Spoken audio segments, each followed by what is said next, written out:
This is the Sdara Skincare Microneedle Derma Roller, and this tool is an at-home version of the one that your esthetician may use.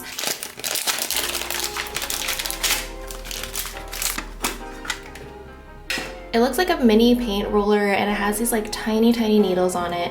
This one is 0.25 millimeters in length, which is the recommended length that dermatologists suggest for at-home use. I also received this vitamin C serum that you're supposed to use after you do the roller.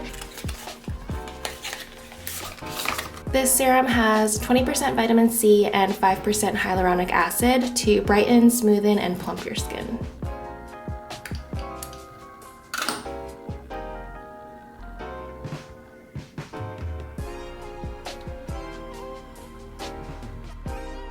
The first step to prep your skin is to cleanse your face and pat dry. Take the roller and roll back and forth onto the skin 4 to 5 times. You can switch direction and roll back and forth another 4 to 5 times in your desired areas. I read that derma rolling is a really effective way to stop early signs of aging and prevent new fine lines and wrinkles from occurring. It also exfoliates dead skin cells, improves the appearance of acne scarring, and hyperpigmentation. When finished, apply a moisturizing or repair serum, and in this case, I'm using the vitamin C serum.